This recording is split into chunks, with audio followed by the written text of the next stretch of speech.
नमस्कार, मैं स्वतंत्र कुमार और आप सभी का स्वागत करता हूं आपके अपने चैनल शॉर्ट हैंड टीम पर। तो दोस्तों, आज की इस वीडियो में दैनिक जागरण के संपादकीय से 454 शब्दों के डिक्टेशन को हम लोग लेने वाले हैं। इसे हम 3 अलग अलग स्पीड में लेंगे। पहली बार में 70 की स्पीड में, दूसरी बार में 80 की स्पीड में, तो तीसरी और आखिरी बार में इसी डिक्टेशन को हम लोग 90 की स्पीड में लेने वाले हैं। अगर आपको इस डिक्टेशन के PDF की ज़रूरत है तो आप हमारे टेलीग्राम ग्रुप को ज्वाइन कर सकते हैं। ग्रुप का लिंक इसी वीडियो के ठीक नीचे डिस्क्रिप्शन बॉक्स में आपको मिल जाएगा। तो 70 की स्पीड में आपका डिक्टेशन स्टार्ट होगा। 5 सेकंड के बाद तब तक के लिए आप रेडी रहें।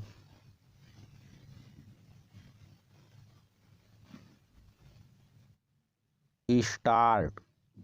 अक्टूबर दिसंबर तिमाही में GDP यानी सकल घरेलू उत्पाद की दर घटकर 4.4% रह जाना अनुमान के अनुसार ही है। अधिकांश अर्थशास्त्रियों ने यही कहा था कि इस तिमाही में पिछली तिमाही के मुकाबले GDP गिरेगी। इसके बाद भी सांख्यिकी मंत्रालय की ओर से जारी आंकड़ा इसलिए निराशाजनक है क्योंकि GDP दर अनुमान से भी कम रही। अनुमान 4.7% का लगाया गया था और आंकड़ा आया 4.4 का। यह दूसरी तिमाही की तुलना में 2.1% कम है। यह अच्छी बात है कि तीसरी तिमाही में गिरावट के बाद भी यह मानकर चला जा रहा है कि वार्षिक GDP दर 7% के आसपास रहेगी। इसी के साथ यह भी माना जा रहा है कि भारत की अर्थव्यवस्था विश्व की बड़ी अर्थव्यवस्थाओं में सबसे तेज गति से बढ़ेगी। ऐसा वास्तव में हो, इसके लिए सरकार को अपने स्तर पर हर संभव कदम उठाने होंगे। सरकार को सतर्कता बरतने की आवश्यकता इसलिए है क्योंकि अचानक गर्मी बढ़ने के कारण गेहूं की उपज प्रभावित होने की आशंका उभर आई है और मानसून भी कमज़ोर रहने के आसार हैं। यदि मानसून कमज़ोर होता है तो कृषि क्षेत्र प्रभावित हो सकता है और उसका असर अर्थव्यवस्था पर पड़ेगा। पैरा GDP में गिरावट का बड़ा कारण उच्च मुद्रास्फीति के साथ निर्यात और उपभोक्ता मांग में कमी आना बताया जा रहा है। रिजर्व बैंक ने मुद्रास्फीति पर लगाम लगाने के लिए अपने स्तर पर प्रयास किए हैं, लेकिन आवश्यक यह है कि सरकार भी देखे कि उस पर नियंत्रण कैसे पाया जाए। इस सिलसिले में उसकी ओर से जो कदम उठाए गए हैं वे अभी पर्याप्त प्रभाव नहीं छोड़ पाए हैं। जहां तक निर्यात में कमी की बात है तो यह स्वाभाविक ही है, क्योंकि दुनिया के कई प्रमुख देश मंदी का सामना कर रहे हैं। इसके बाद भी यह देखना होगा कि निर्यात के मोर्चे पर वांछित सफलता कैसे अर्जित की जाए।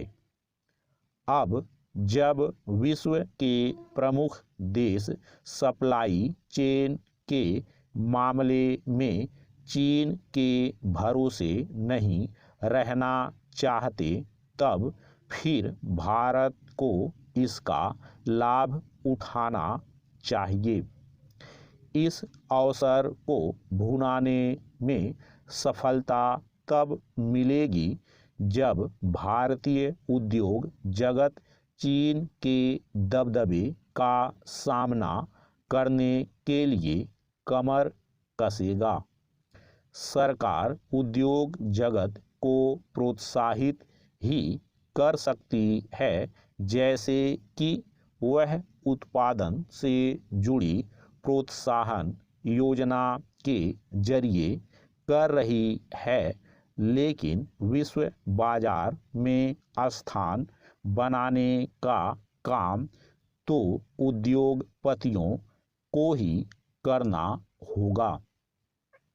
यह सही समय है कि वे उन कारणों का निवारण करें जिनके चलते संभावना वाले बाजार में भी उनके लिए अपेक्षित स्थान नहीं बन पा रहा है। हमारे उद्योगपतियों को इसके लिए भी कमर कसनी होगी कि भारत मैन्युफैक्चरिंग का गढ़ बने। सरकार और उद्योगपतियों को यह भी समझना होगा कि 7% से अधिक वार्षिक विकास दर से ही बात बनने वाली है। स्टॉप। दोस्तों, इसी डिक्टेशन को दूसरी बार में हम लोग 80 की स्पीड में लेंगे और आपका समय स्टार्ट होगा 5 सेकंड के बाद। तब तक के लिए आप रेडी रहें।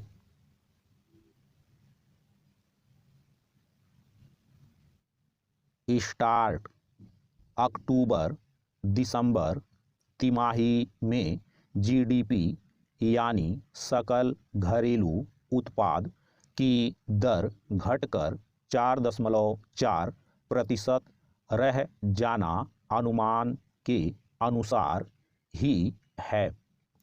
अधिकांश अर्थशास्त्रियों ने यही कहा था कि इस तिमाही में पिछली तिमाही के मुकाबले जीडीपी गिरेगी। इसके बाद भी सांख्यिकी मंत्रालय की ओर से जारी आंकड़ा इसलिए निराशाजनक है क्योंकि जीडीपी दर अनुमान से भी कम रही। अनुमान 4.7% का लगाया गया था और आंकड़ा आया 4.4 का। यह दूसरी तिमाही की तुलना में 2.1% कम है। यह अच्छी बात है कि तीसरी तिमाही में गिरावट के बाद भी यह मानकर चला जा रहा है कि वार्षिक जीडीपी दर 7% के आसपास रहेगी। इसी के साथ यह भी माना जा रहा है कि भारत की अर्थव्यवस्था विश्व की बड़ी अर्थव्यवस्थाओं में सबसे तेज गति से बढ़ेगी। ऐसा वास्तव में हो, इसके लिए सरकार को अपने स्तर पर हर संभव कदम उठाने होंगे। सरकार को सतर्कता बरतने की आवश्यकता इसलिए है क्योंकि अचानक गर्मी बढ़ने के कारण गेहूं की उपज प्रभावित होने की आशंका उभर आई है और मानसून भी कमज़ोर रहने के आसार हैं। यदि मानसून कमज़ोर होता है तो कृषि क्षेत्र प्रभावित हो सकता है और उसका असर अर्थव्यवस्था पर पड़ेगा। पैरा जीडीपी में गिरावट का बड़ा कारण उच्च मुद्रास्फीति के साथ निर्यात और उपभोक्ता मांग में कमी आना बताया जा रहा है। रिजर्व बैंक ने मुद्रास्फीति पर लगाम लगाने के लिए अपने स्तर पर प्रयास किए हैं, लेकिन आवश्यक यह है कि सरकार भी देखे कि उस पर नियंत्रण कैसे पाया जाए। इस सिलसिले में उसकी ओर से जो कदम उठाए गए हैं वे अभी पर्याप्त प्रभाव नहीं छोड़ पाए हैं। जहां तक निर्यात में कमी की बात है तो यह स्वाभाविक ही है, क्योंकि दुनिया के कई प्रमुख देश मंदी का सामना कर रहे हैं। इसके बाद भी यह देखना होगा कि निर्यात के मोर्चे पर वांछित सफलता कैसे अर्जित की जाए। अब जब विश्व के प्रमुख देश सप्लाई चेन के मामले में चीन के भरोसे नहीं रहना चाहते, तब फिर भारत को इसका लाभ उठाना चाहिए। इस अवसर को भुनाने में सफलता तब मिलेगी जब भारतीय उद्योग जगत चीन के दबदबे का सामना करने के लिए कमर कसेगा। सरकार उद्योग जगत को प्रोत्साहित ही कर सकती है, जैसे कि वह उत्पादन से जुड़ी प्रोत्साहन योजना के जरिए कर रही है, लेकिन विश्व बाजार में स्थान बनाने का काम तो उद्योगपतियों को ही करना होगा। यह सही समय है कि वे उन कारणों का निवारण करें जिनके चलते संभावना वाले बाजार में भी उनके लिए अपेक्षित स्थान नहीं बन पा रहा है। हमारे उद्योगपतियों को इसके लिए भी कमर कसनी होगी कि भारत मैन्युफैक्चरिंग का गढ़ बने। सरकार और उद्योगपतियों को यह भी समझना होगा कि 7% से अधिक वार्षिक विकास दर से ही बात बनने वाली है। स्टॉप। दोस्तों, इसी डिक्टेशन को तीसरी और आखिरी बार में हम लोग 90 की स्पीड में लेंगे और आपका समय स्टार्ट होगा 5 सेकंड के बाद। तब तक के लिए आप रेडी रहें।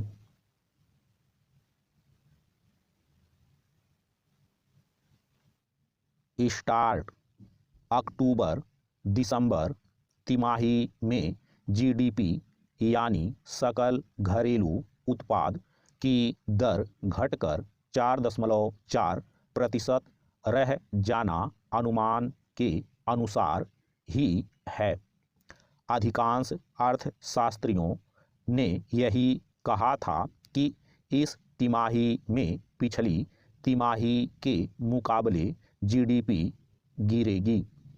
इसके बाद भी सांख्यिकी मंत्रालय की ओर से जारी आंकड़ा इसलिए निराशाजनक है क्योंकि जीडीपी दर अनुमान से भी कम रही। अनुमान 4.7% का लगाया गया था और आंकड़ा आया 4.4 का। यह दूसरी तिमाही की तुलना में 2.1% कम है। यह अच्छी बात है कि तीसरी तिमाही में गिरावट के बाद भी यह मानकर चला जा रहा है कि वार्षिक जीडीपी दर 7% के आसपास रहेगी।